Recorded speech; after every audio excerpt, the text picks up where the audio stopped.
اگر یہ بات سمجھ آ گئی نا آپ کو تو انشاءاللہ دیکھیے گا گناہ سے بچنا اور نیکیاں کرنا آسان ہو جائے گا. تو اب کیا فرمایا قرآن نے کہ جس نے اپنے نفس کو روکا, کیا خوبصورت آیت ہے, وَأَمَّا مَنْ خَافَ مَقَامَ رَبِّهِ وَنَهَى النَّفْسَ عَنِ الْهَوَىٰ, اور رہا وہ جو اپنے رب کے حضور کھڑے ہونے سے ڈرا اور نفس کو خواہش سے روکا تو بے شک جنت ہی اس کا ٹھکانہ ہے. اور ایک اور جگہ کمال سے فرمایا وَلِمَنْ خَافَ مَقَامَ رَبِّهِ جَنَّتَانِ, مبارک ہو ان کو جو اللہ سے ڈرتے ہیں نا, صبر کرتے ہیں, گناہ نہیں کرتے, رک جاتے ہیں.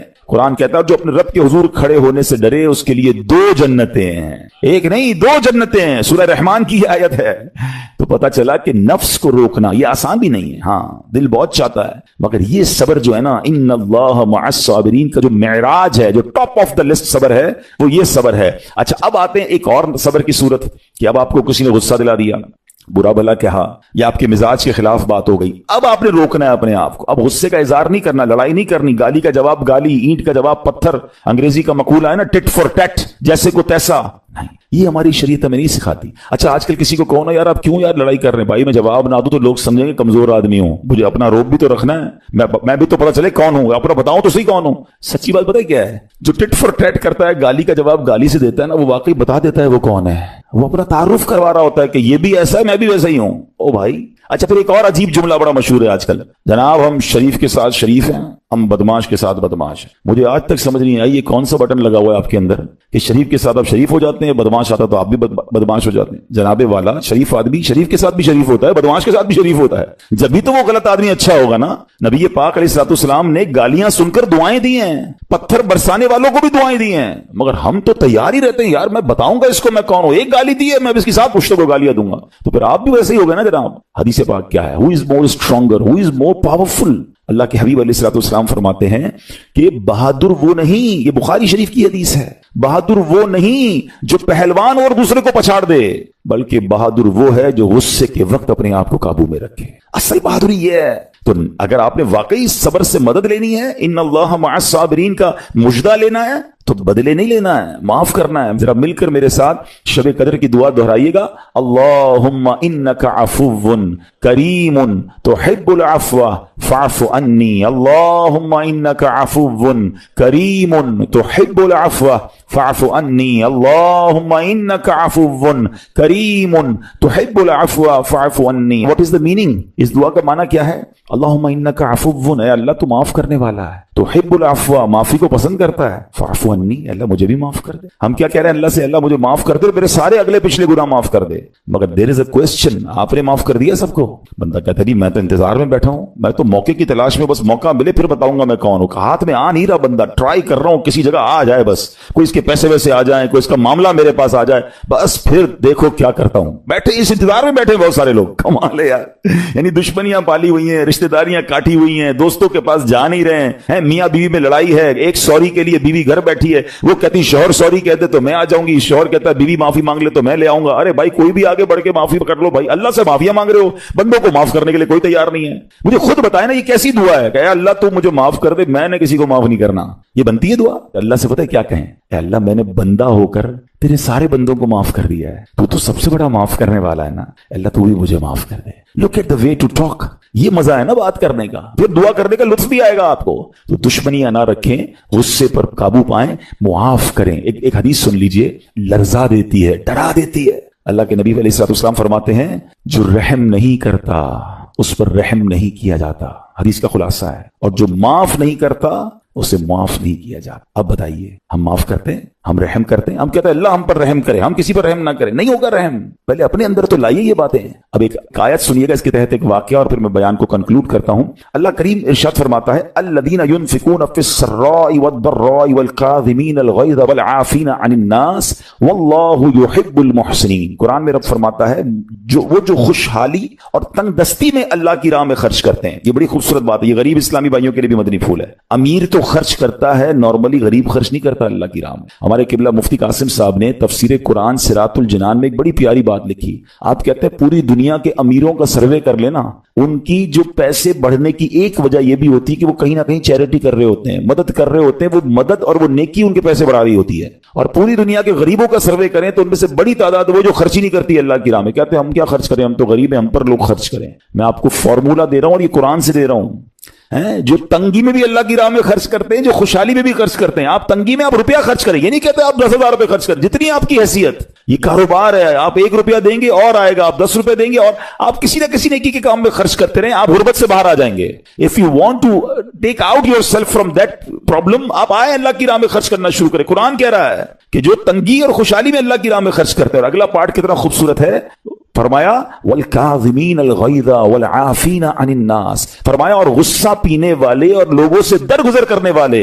انعام کیا ہے, واللہ یحب المحسنین, اور اللہ نیک لوگوں سے محبت فرماتا ہے. اور پھر ہاں زندگی میں کلیمٹیز, پرابلم, بیماریاں, مشکلیں, قرآن خود کہتا ہے کہ من قریب تمہیں آزمائیں گے. کبھی بیماری آئے گی, کبھی بھوک آئے گی, کبھی مال کم ہو جائیں گے, کبھی ڈسٹربنس آئے گی, خوف آ جائے گا. تو بی ریڈی فار دیٹ, صبر کرنا ہے, کیونکہ اللہ نے فرمایا وبشر الصابرین, صبر کرنے والوں کے لیے خوشخبری ہے. تو اللہ کرے کہ یہ بات ہمیں سمجھ آ جائے اور ہم اس آیت پر عمل کرنے والے بن جائیں تو زندگی بڑی آسان ہو جائے گی. یہاں ایک میں عقیدے کی بات بھی کلیریفائی کر دوں. کچھ لوگوں کو بعض اوقات کنفیوژن ہوتی ہے یا لوگ کنفیوژن کریٹ کرتے ہیں. مجھے ایک بات بتائیے گا کہ اللہ کیا کہہ رہا ہے, وَاسْتَعِينُوا بِالصَّبْرِ وَالصَّلَاةِ, اے ایمان والو صبر سے اور نماز سے مدد چاہو. کیا صبر اور نماز خدا ہیں؟ بتائیے, نہیں ہے نا, اللہ تو نہیں ہے. ہم صبر اور نماز کی عبادت تو نہیں کرتے. تو جب قرآن کہہ رہا ہے کہ صبر اور نماز سے مدد مانگو, تو غیر اللہ سے مدد مانگنے کا درس تو ہمیں قرآن دے رہا ہے. تو اس کا مطلب یہ ہوا کہ اللہ کے سوا کسی چیز سے یا کسی شخصیت سے مدد لینے کا مقصد یہ نہیں ہوتا کہ ہم اس کی عبادت کر رہے ہیں. اگر آج کے دور میں کوئی اللہ کے نبی سے کہتا ہے کہ یا رسول اللہ انظر حالنا, یا بھر دو جولی میری یا رسول اللہ, تو یہاں کوئی شرک کی بات نہیں ہے. کیوں کہ یہاں یہ نیت نہیں ہے کہ ہم ان کو خدا مان رہے ہیں, یا یہ بھی نیت نہیں ہے. ایک بات ایک عقیدہ کلیئر کر دیتا ہوں, پوری دنیا میں عاشقان رسول کا یہی عقیدہ ہے کہ کوئی نبی, کوئی صحابی, کوئی ولی اپنی طرف سے کسی کو کچھ نہیں دے سکتا. وہ سب رب کے محتاج ہیں. اللہ کسی کا محتاج نہیں ہے. جو اللہ کا ہے وہ اس کا اپنا ہے. ہاں اللہ نے اپنے مخصوص بندوں کو کچھ عطائیں کی ہوئی ہیں, کچھ پاورز دیے ہوئے ہیں, وہ اللہ کی عطا سے اگر کسی کو تقسیم کرتے ہیں تو اس میں کوئی پرابلم نہیں ہے. قرآن کہہ رہا ہے اے ایمان والو صبر اور نماز سے مدد چاہو. یہاں ایک اور بات سمجھنی ہے, دنیاوی طور پہ بھی کیا ہوتا ہے کہ آپ کسی باس ہوتا ہے اپنے کسی مینیجر کو پاور آف اٹارنی دے دیتا ہے کہ یہ تمہارے پاس اس پراپرٹی کا پاور ہے, تمہارے پاس فلاں چیز کا پاور ہے. وہ اس پاور کے بہاف پر وہ کام کر دیتا ہے, مگر کوئی یہ نہیں کہتا کہ he is the owner. Actually he have attorney, he have power of attorney. بالکل ہمارا بھی عقیدہ یہ ہے کہ اللہ نے اپنے کچھ مخصوص بندوں کو, اپنے پیاروں کو کچھ اختیارات عطا فرمائے ہیں, اور جب وہ ان اختیارات پر عمل کرتے ہیں تو ایکچولی وہ اللہ ہی کی عطا ہے. ہاں دنیا میں اگر کوئی یہ سمجھتا ہے کہ کوئی شخصیت یا کوئی بزرگ یا کوئی اللہ والے اپنی طرف سے دیتے ہیں, رب کا اس میں کوئی دخل نہیں, تو یہ شرک ہے, یہ بات درست نہیں ہے. ہمارا سب کا عقیدہ یہ ہے کہ جو کچھ دنیا میں اگر کسی ولی, نبی, صحابی کے پاس ہے وہ رب کا دیا ہوا ہے, رب کی عطا ہے, رب ان کو دیتا ہے, رب کو کوئی نہیں دیتا. رب کے پاس جو کچھ ہے وہ اس کا اپنا ہے. تو یہ کانسیپٹ بھی کلیئر ہوتا ہے قرآن پاک کی اس آیت سے. اللہ کریم سے دعا کرتے ہیں رب کریم